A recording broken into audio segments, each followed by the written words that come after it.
Okay, stereo camera turning on now.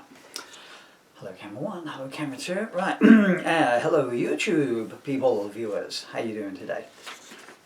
And in case you're wondering what you've clicked onto, you have clicked onto me, Paul Murphy, who is doing this, and looks like I've got nodding disease, but actually I've got two cameras there, and I don't know which one I'm going to be uploading. The 4K, which is you by the way, if it's you take like 2 hours to upload 5-minute video. Sorry about that, my lovely camco. Right, okay, I'm reading bits from my Beatles spoof, or actually they both post-solo Beatles, so post-Beatles spoof, called the Fabbles, the solo years.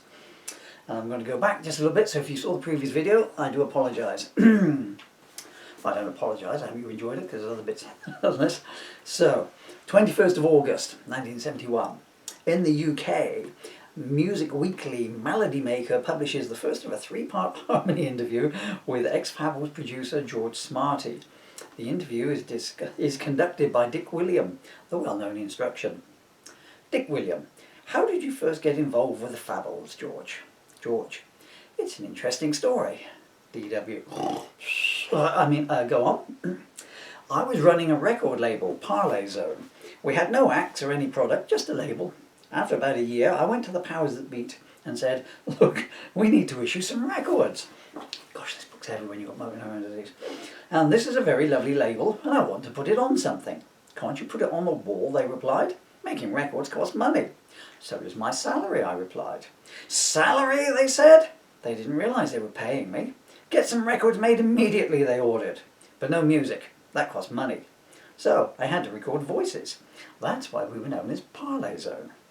And they wouldn't let me bring the acts into the studio. I had to record them over the telephone. I'd call up the actor Peter Schizo, who was one of the groans, and he'd recite, turns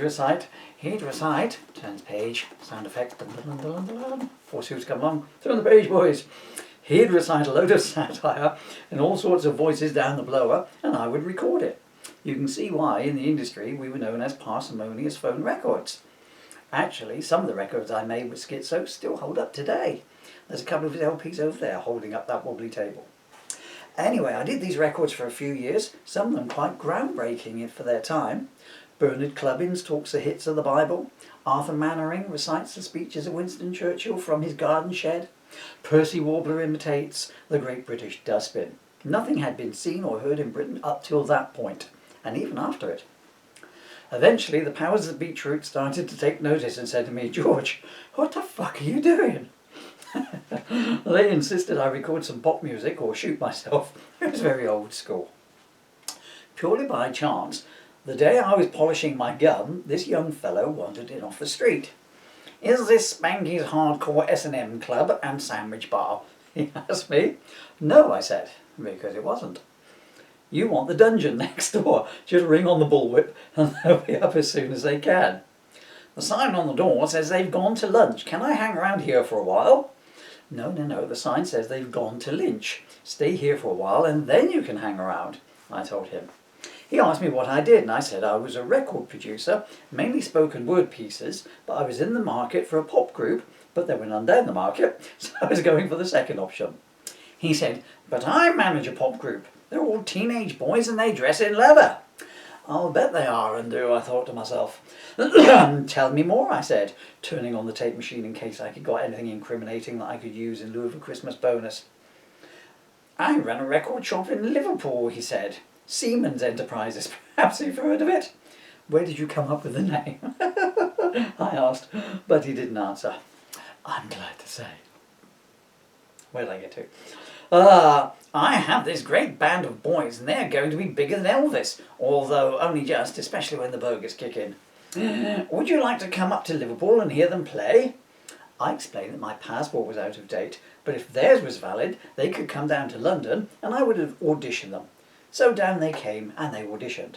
DW, what did you think of them? They were very interesting. I liked them. I listened intently to what they performed and then I told them to get lost. Why? Oh, the drummer wasn't any good. He was so late coming in on the beat that the audition was over before he started playing. So what happened then?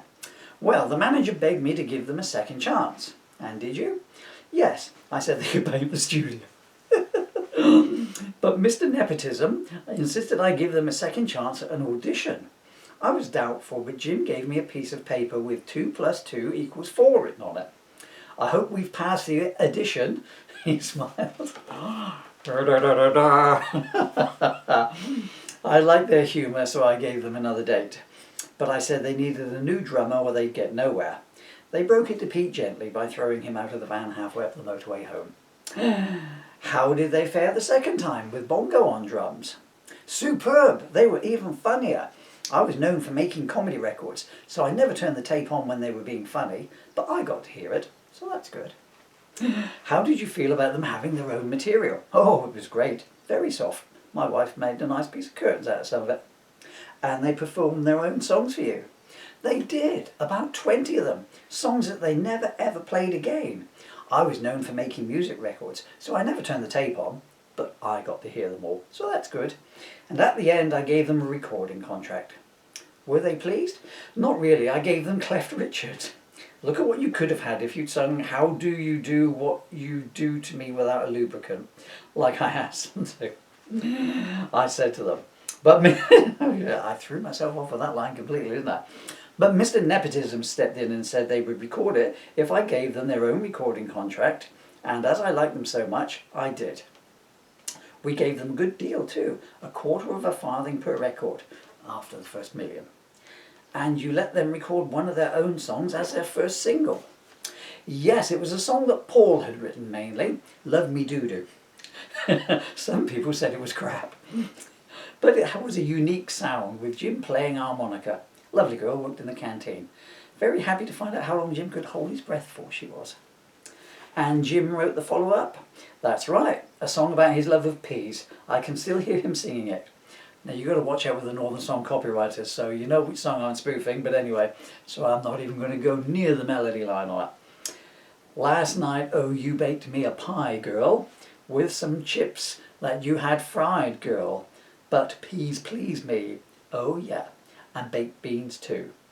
I knew it was a hit the first time I saw it was #1.